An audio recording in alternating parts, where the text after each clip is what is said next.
Hi, Mike Gibson, Gabriel Steg, and we are talking about the independent contribution of LDL, CRP, and LP little a to cardiovascular outcomes. Gabriel, I was really excited to see what you just published. Walk us through what you did.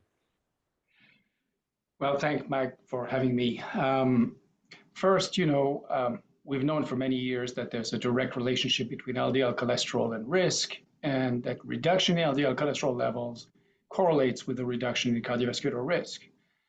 Now, that's been established with statins and ezetimibe and PCSK9 inhibitors, but now that we have gotten so good at lowering LDL cholesterol levels, people are wondering, in the era of high-intensity statin therapy, is the relationship between LDL and risk still true? In addition, it's emerged that inflammation seems to be highly correlated to prognosis in primary and secondary prevention.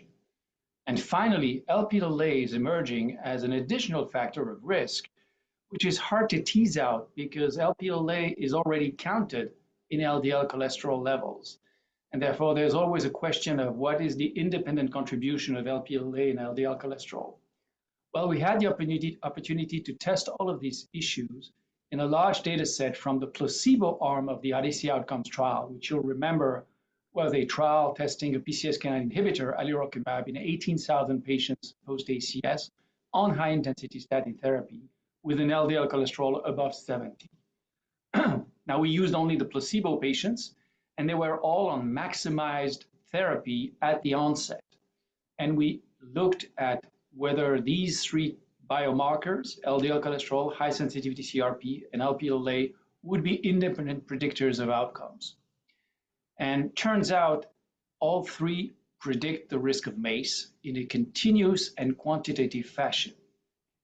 A couple of additional observations are worth mentioning. First, risk for CRP and Lp(a) starts at low values. So there's an incremental risk as you increment from low to median to high values, both for CRP and even for Lp(a), well below the median value of 21 milligrams per deciliter, which was the median value in our data set. Even below that level, there was a direct relationship between Lp(a) values at baseline and the risk of MACE. In addition, all three biomarkers were correlated to cardiovascular mortality, to MACE, but only two were correlated to cardiovascular mortality, LDL cholesterol and CRP, but not Lp(a), much to our surprise, I have to say. Now, we're still struggling to understand why that is. It's probably not related to solely to insufficient follow-up or small numbers, because first of all, this is a fairly large data set, and we've had the power to tease out the prognostic value on cardiovascular mortality and all-cause mortality of the other two biomarkers. So we're really not sure why we haven't come up yet with a good explanation. And I have to mention that this has not been found in other data sets. Others have found a relationship between Lp(a) and cardiovascular mortality, although they did not adjust for LDL cholesterol and CRP as we did. What's interesting here, we had enough events and patients to be able to adjust for the two other biomarkers as well as for cardiovascular risk markers. The final observation, which was quite intriguing, is that once you have patients who are on high-intensity statin therapy, and once you account for Lp(a), the relationship between LDL cholesterol at very low values and MACE tends to flatten down, suggesting that maybe at the lower LDL cholesterol range, the benefit of further lowering LDL cholesterol may not necessarily be entirely derived from lowering LDL per se, but maybe from lowering Lp(a). Well, fascinating. I'm full of questions, Gabriel. The math here is complicated. First question, and I'll ask a couple of them. Is there an interaction among these risk factors such that does 1 + 1 = 2 when you put LDL and, say, CRP or Lp(a) together, or does 1 + 1 = 3?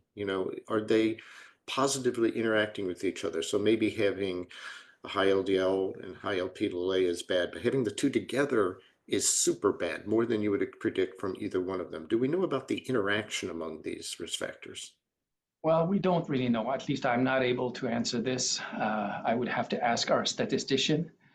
The one thing we've noted, though, is that patients who have very low LDL cholesterol but have high CRP, or patients who have very low LDL cholesterol but have high Lp(a) have derived in previous analyses, they have derived benefit from alirocumab, a PCSK9 Well, antagonist. that's one of the things that, one of the things that gets passed around is that a lot of the benefit of PCSK9 inhibitors, particularly when you get down to that really low range, the benefit from some people say is confined to the people with high Lp(a).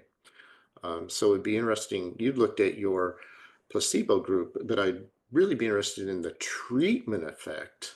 Yeah. You know, Yeah, we've looked at that, and I wouldn't say it's confined, but it's certainly much greater in patients who have elevated Lp(a). Vera Bittner published a Lp(a) specific analysis of Odyssey outcomes in JACC in, I think, 2019, 2020, where she actually looks by quartiles as well as continuously. And it's apparent that patients who are in the top two quartiles of Lp(a) are the ones who drive benefit at low LDL cholesterol values. and these two are collinear, LDL and Lp(a). They're kind of colliders, a little tough to tease out mathematically.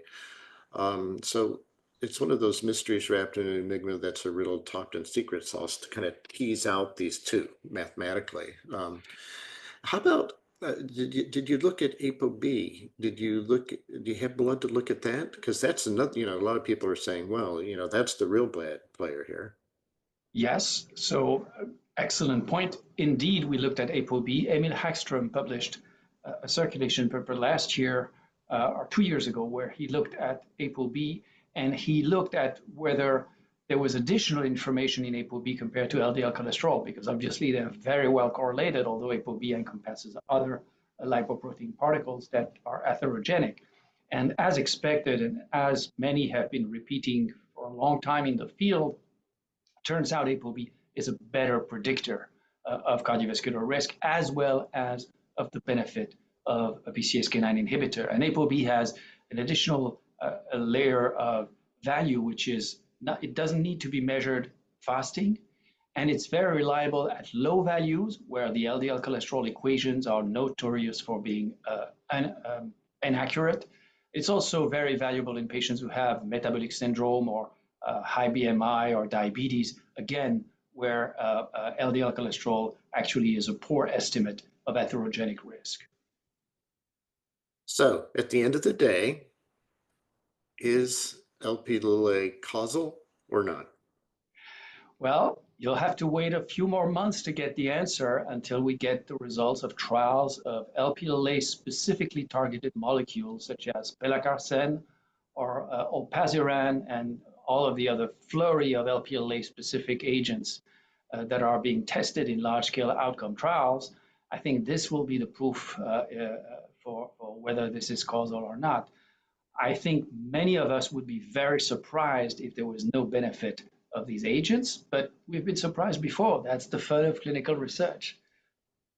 Boy, if I had a nickel for every time, if I'm not surprised, then something's wrong. I mean, every time I'm always surprised by what we find. I'm a little suspicious of the ones where we're not surprised. So a lot of big questions, a lot of big trials about Lp(a). So we'll know pretty soon. I have a dog in this race. My Lp(a) is high. It's 196, but my ApoB is 37. So I want to know which one's the bad one here. I want to know if Lp(a) is really causative. If so, I'm going to be on, in the pharmacy the next day trying to get the drug. Thanks so much, Gabriel. Very, very important work. Very well done. Thanks for sharing with us, and thanks to all of you for joining us here today.